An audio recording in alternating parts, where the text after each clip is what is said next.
Dames en heren, welkom bij de volgende aflevering van Venray in Bedrijf aan tafel. En zoals u dat van ons gewend bent, zitten we hier weer in Hotel Asteria. En aan deze tafel ontvang ik ook deze maand weer 3 ondernemers die ons gaan vertellen wat ze bezighoudt. En als eerste heb ik hier aan tafel Olaf Scheffers. En Olaf nam een aantal jaar geleden in Velde een fysiotherapie over. En deze praktijk die groeide flink en fors. En eind vorig jaar, begin dit jaar volgens mij zelfs, opende hij een tweede vestiging in Oostrum. In de oude pastorie. En dat alles onder de naam Vita Oostrum. Welkom Olaf.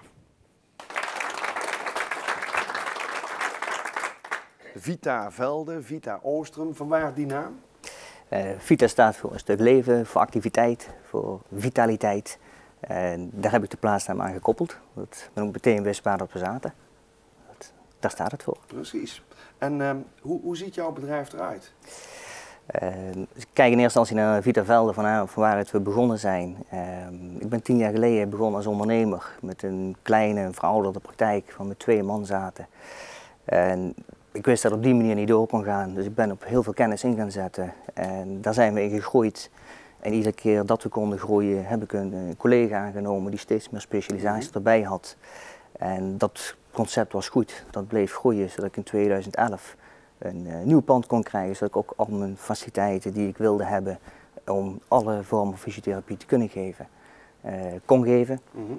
En dat bleef daarmee eigenlijk doorgaan, zodat we tot nu op een team collega's zitten, met ieder zijn eigen specialisaties. En dan blijf je groeien, je krijgt steeds meer een regionale functie. Dus vandaar dat we ook steeds meer patiënten uit deze regio krijgen. En dat maakt mij op een gegeven moment de keuze van, ja, wat ga ik doen? Ga ik een velden uitbouwen of ga ik een keuze maken hier in de buurt? Ja, dus je hebt je gebied groter gemaakt. Ja. En toen ben je in Oostrum terechtgekomen. Waarom Oostrum? Was dat een toevalstreffer of was dat toch een bewuste keuze? Dat was toch wel een bewuste keuze. Ja goed, wat ik zeg, we kregen ook steeds meer verwijzingen van de specialisten gericht naar ons in Velde. En voor sommige patiënten was het te ver vanuit deze regio om daar naartoe te gaan. Dus er kwamen al heel veel mensen uit de regio Venray naar jou toe? Ja, dat was steeds meer groeiend.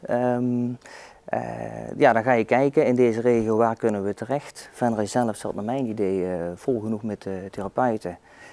Oostrum, daar zat nog niks. Oerlo, Geisteren zit niks. Dus het was eigenlijk een wat leeg gebied. En daar zag je mijn kans. Mooi in het centrum van Oostrum, een prachtig pand waar we nu zitten. Ja. En ook nog mogelijkheden om wat uit te breiden. Want jullie zitten daar in de oude pastorie. Ja.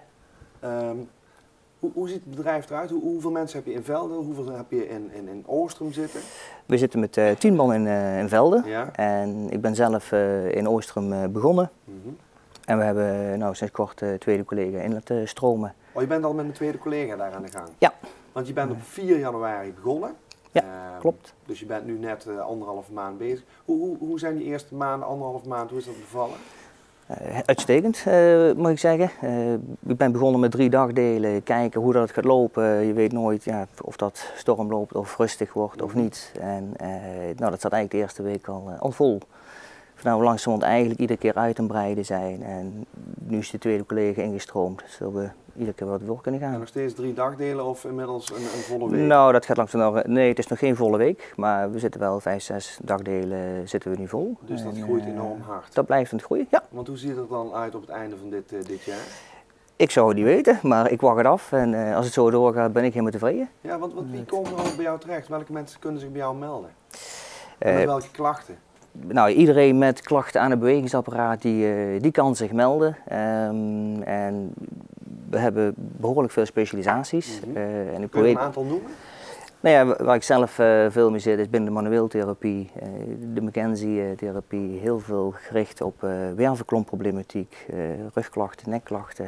Maar ook zeker hoofdpijn, aangezichtsklachten, waar kunnen handtherapie. Dus eigenlijk is niks te gek. Iedereen niks is te gek. Met welke klachten ook kan zich in ieder geval bij jou melden? Sowieso. Kunnen we bij jou zo binnenlopen of is er een doktersverwijzing voor nodig? Nou, sinds 2006 heb je geen verwijzing meer nodig voor de patiënten die vanuit de aanvullende verzekerd zijn. En dat is bijna alles is dat, behalve de chronische indicaties, dat is wel op basis van verwijzing. Maar voor de rest kan iedereen eigenlijk altijd bij een therapeut terecht. En zie je ook dat mensen op tijd bij je binnenlopen of zijn mensen vaak te laat?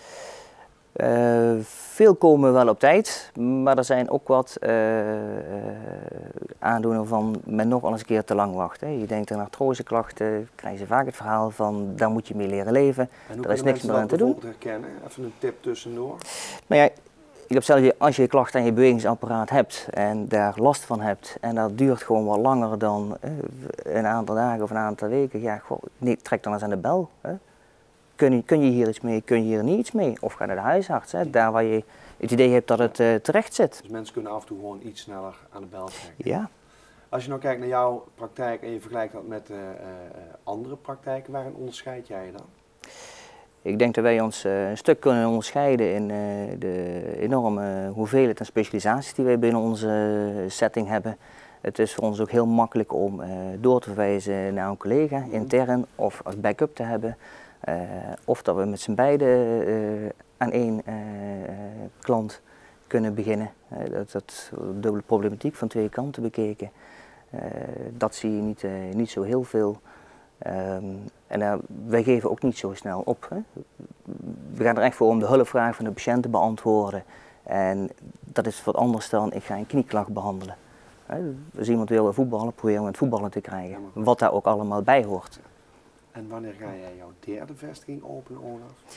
Nou, daar heb ik voorlopig nog geen plannen voor. Ik zit hier uitstekend. Ik zit nou wat dichter bij huis. Dan zegt de Venrayse jongen, is het ook eens een keer leuk om in de buurt te zitten. En belangrijker is dat ik mijn kwaliteit kan behouden dan dat ik veel ga groeien. Helemaal goed. Ik wens je heel veel succes met jouw mooie bedrijf. Dankjewel.